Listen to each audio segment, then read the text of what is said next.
জ্যোৎস্না West Bengal থেকে। তো আজকে চলো নিয়ে এসছি আমি আজকে একটা চিকেন করব। কিভাবে করব একটু দেখো।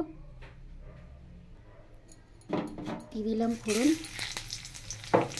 জিরে আছে, তেজপাতা আছে, লবঙ্গ আছে, মানে সব রকম মশলা আছে আর কি। বাপরে, গোটা গরম মশলা, তেজপাতা, জিরে, তারপরে হচ্ছে গোলমরিচ দিয়ে দিয়েছি, দিয়েছি লঙ্কা, আদা, রসুন। পরে আমি দিয়ে দিলাম লঙ্কা, আদা, রসুন। ভাজা হয়ে যাক। যদি তোমরা খুব তাড়াতাড়ি রান্না করতে চাও তাহলে কিন্তু খুব তাড়াতাড়ি করে তোমাদের এরকমভাবে সব মশলা চমৎকার করে ভেজে নেবে। দেখতেই পাচ্ছ এর মধ্যে সব মশলা আছে, জিরে, আদা, রসুন, পেঁয়াজ, লঙ্কা, গোলমরিচ, সব আমি সুন্দর করে ব্রাউন কালার করে ভেজে নিলাম। এবার এটা ঠান্ডা হোক, আমি বন্ধ করে দিলাম, ভাজা হয়ে গেছে। এখানে আমি বসিয়ে দিয়েছি কড়াই, আর একটা কড়াই। যদি তোমরা খুব তাড়াতাড়ি করতে চাও, দেখো আলু ভেজে নেব। আর রান্নাটাও কিন্তু চমৎকার। এর আগে আমি যেন তোমাদের এরকম কী করে কী রান্না দেখিয়েছিলাম আমার ঠিক মনে নেই, কিন্তু দারুণ হয়েছিল খেতে। তোমরা কেউ করেছো কি না এরকমভাবে রান্না জানি না আমি।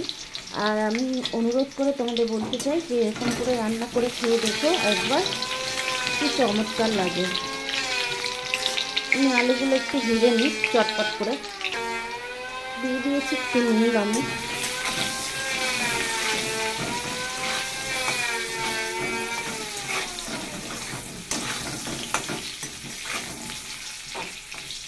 আমি এখানে তেল বেশি ব্যবহার করিনি, কারণ ওর মধ্যে ওই ভাজাগুলোতে আমি অনেক তেল দিয়েছি, তাই আর বেশি তেল দেওয়ার কোনো দরকার নেই। কারণ তোমাদের এখানে মশলা কষানোর কোনো ব্যাপার নেই, ঠিক আছে? আশা করি বোঝাতে পারলাম। আলুগুলো একটু ভেজে নেবো, একটু নুন দিয়ে দিয়েছি।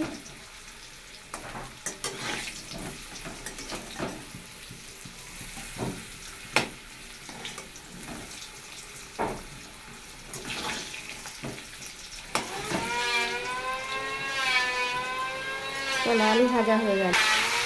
দিয়ে দিলাম আমি চিকেন। আজকে চিকেনটা খুব সুন্দর, মানে পুরো খাসির মাংসের মতোই চর্বিওয়ালা, দারুণ।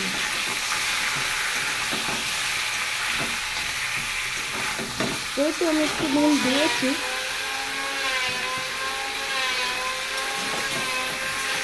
চলো এটা ভাজতে ভাজতে কষাতে আমি মশলাটা পেস্ট করে নেব।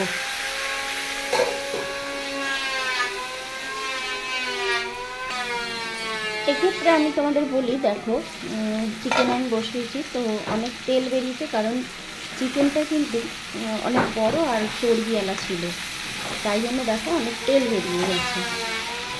তো চিকেন বুঝে আর সব কিছু মশলা দেবে, মশলা কেন বলছি, তেল দেবে। আলুও দেখো আমার এই মশলা পেস্ট করতে করতে আমি এগুলো দিয়ে গেলাম, আমার মশলাও পেস্ট হয়ে গেল, আলুও দেখো সেদ্ধ হয়ে গেল। ছোট আলুগুলো হয়ে গেছে, বড় আলুগুলো আর একটু হবে। তো আমি তোমাদের বলতে চাই, যদি কেউ ধরো তোমার ছেলে মেয়ে স্কুলে যাবে, কি তাড়াতাড়ি হয়তো চিকেন দিতে তোমাদের খুব ইচ্ছে যে চিকেন দেবো, তো তোমরা কিন্তু এইভাবে মশলা ভেজে তাড়াতাড়ি করে, বেশি সময় না, খুব সীমিত সময়, সব কিছু ডিপেন্ড করবে তোমার উপরে কত তাড়াতাড়ি তুমি করতে পারবে। দেখো তেলটা কত সুন্দর ছেড়ে দিয়েছে। আর এইদিকে আমি করে নিয়েছি, দাঁড়াও, সুন্দর একটা পেস্ট করে নিয়েছি। যে মশলাগুলো আমি সমস্ত মশলা ভেজে নিয়েছিলাম। এবারে দেখো চিকেন ভাজতে ভাজতে চিকেনের কত মশলা বেরিয়ে গেছে, এই তেল বেরিয়ে গেছে। তেলটা বেরিয়েছে হচ্ছে তোমার চিকেনের বড় বড় পিস ছিল আর চর্বিওয়ালা ছিল, চিকেনটা খুব ভালো। ওই জন্য দেখো আমি তেল তো দেখিয়েছি কতটা দিয়েছি, কিন্তু দেখো তার বেশি তেল বেরিয়ে গেছে। তো তোমরা চিকেন সব কিছু বুঝে তেল দেবে, আর যত দ্রুত রান্না করতে পারবে এইভাবে, তত কিন্তু তোমার সময় অনেক বেঁচে যাবে। তো আমি দিয়ে দিলাম মশলা দেখেছো আমি ভেজে নিয়েছি, আর পেস্টটাও কিন্তু খুব সুন্দর হয়েছে। বেশি জল দিতে হবে না, তাহলে কিন্তু আবার তোমাকে সেই জল, যদি তুমি মশলা ভাজার পরেও যদি তোমাকে সেই কষাতে হয় জল বেরোলে, তাহলে লাভটা কী? তাহলে তোমরা কষিয়েই করতে পারবে মশলা পেস্ট করে, তাহলে ভাজার কোনো দরকার নেই। আর মশলায় যত জল কম দিয়ে পেস্ট করবে তত ভালো। আশা করি বোঝাতে পারলাম। দেখো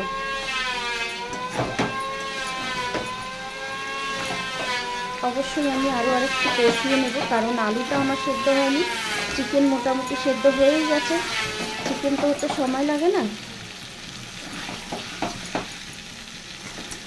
আর খেতে কিন্তু দারুণ লাগে, সত্যি বলছি। বাচ্চা বড় ছোট যাদেরকে দেবে মুখে লেগে থাকবে এই চিকেনটা। তোমাদের কিন্তু আলাদা করে গরম মশলা টশলা কিচ্ছু দেওয়ার প্রয়োজন নেই, খুব তাড়াতাড়ি রান্না হয়ে যাবে। দেখো কীরকম তেল বেরিয়ে গেছে। আচ্ছা, আমি এখানে একটা জিনিস দিতে ভুলে গেছিলাম, সেটা কি তোমরা বলতে পারবে? জানি বলতে পারবে না, সেটা আমি দিতে ভুলে গেছিলাম, টমেটো ফ্রাই করতে ভুলে গেছিলাম। তো যাই হোক, টমেটোটা একটু কষাতেই হবে, আর টমেটো না দিতে ভালো লাগবে না। আর দিয়ে দিলাম সঙ্গে নুন, হলুদ। দেখতেই পাচ্ছ কালারটা কত সুন্দর এসছে, ব্রাউন কালার, সেই লাল টকটকে কালারটা আসেনি, ব্রাউন ব্রাউন কালার এসছে, আর চমৎকার লাগে খেতে। এবার আমি আর একটু কষিয়ে নেব, এই কারণ টমেটোটা সেদ্ধ দিলাম আর হলুদ দিয়েছি, ওই জন্য একটুখানি কষিয়ে নেব। দিয়ে দিচ্ছি আমি ঢাকা।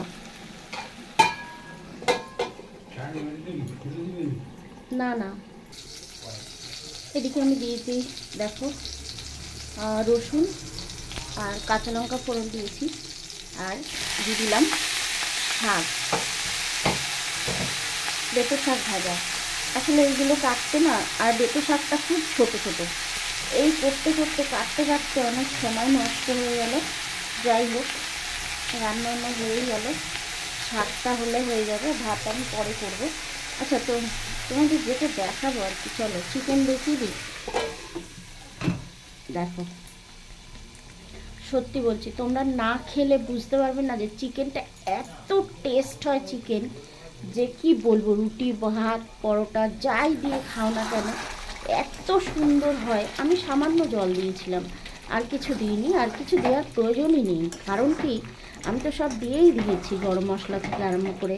আর ডেভিটা ঠিক এইভাবে বানাবে, আর যা সত্যি বলছি খেতে যা দারুণ লাগে। আমি দুবার নুন দিয়েছি বলে, আর নুনটা দেখে নিই, নুন দিয়েছি হচ্ছে আমি পেঁয়াজ যখন মশলাটা ভাজলাম তখন দিয়েছিলাম নুন, আর দিয়েছিলাম হচ্ছে যখন আলু একটু ভেজেছিলাম তখনও নুন দিয়েছি, আর চিকেন ভাজার সময় একটু নুন দিয়েছি। আর নুনটা সেরকম প্রয়োজন পড়েনি আর। তো সব মিলিয়ে মিশিয়ে চিকেনটা অসাধারণ হয়েছে। কিন্তু তোমরা যদি এইরকমভাবে রান্না করে খাও, সত্যি বলছি দারুণ লাগবে। আমি বলছি একবার খেয়ে ট্রাই করে দেখো, আর কালারটাও দেখো। আর তোমরা ঝোল তোমাদের বুঝে তোমরা ঝোলটা করবে, কারণ আমি ঝোল করলাম না, চিকেন এরকমই ভালো লাগে। আর গন্ধটা সেই বেরিয়েছে দারুণ। তো আমি গ্যাসটা বন্ধ করে দিলাম। তো ভালো লাগলে অবশ্যই ফলো করে পাশে থাকবে এই রকম সুন্দর সুন্দর রান্নার ভিডিও পাওয়ার জন্য। তো আর যদি ভালো লাগে, খুব ভালো লাগে, শেয়ার করতে ভুলো না। তো আজকের মতন শাক আর আমি দেখালাম না, শাকটা একটু বসিয়ে এবার আমি অনেক কাজ করব, কেন অনেক ধোয়া মাজা আছে, এগুলো করে নেবো। চিকেনটা হয়ে গেল। তো ভালো লাগলে অবশ্যই ভালোবাসা দিয়ে পাশে থাকবে।